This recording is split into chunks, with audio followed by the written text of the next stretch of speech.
শুভ সন্ধ্যা আমার মিষ্টি বন্ধুদের জানাই। আমি সোমবার কি করে বাবার সেবা করেছিলাম এটাই তোমাদের সঙ্গে শেয়ার করলাম। প্রথমেই বাবাকে ঘি মধু মাখানোটা তোমাদের সঙ্গে শেয়ার করিনি। তারপরেই দুধ দিয়ে স্নান করিয়ে বাবাকে, তারপর গঙ্গা জল ঢেলে স্নান করিয়ে বাবাকে ভালো করে মালা পরিয়ে ফল দিয়ে বেলপাতা বাতাসা বাবাকে দিয়ে বাবার সেবা করলাম। আস্তে আস্তে এই যে ডালাগুলোও আমি সাজিয়ে দিলাম, একটু চাল আলু দক্ষিণাও দিয়ে দিয়েছিলাম। মা তারার জন্য একটা মালা আনা হয়েছিল, তাই মা তারাকেও একটা মালা পরিয়ে দিলাম। কবে থেকেই ভাবছি এই ভিডিওটা আমি তোমাদের সঙ্গে শেয়ার করব, এডিট করাই হচ্ছিল না।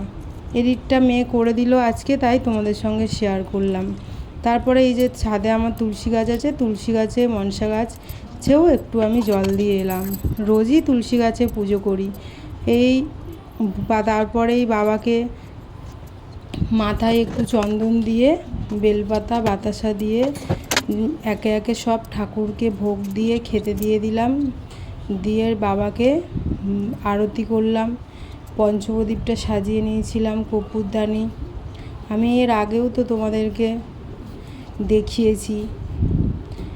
কর্পূরদানিটা জ্বালিয়ে, পঞ্চপ্রদীপটা জ্বালিয়ে, ধূপ জ্বালিয়ে বাবার আরতি করে নিলাম। কেমন লাগলো জানিও।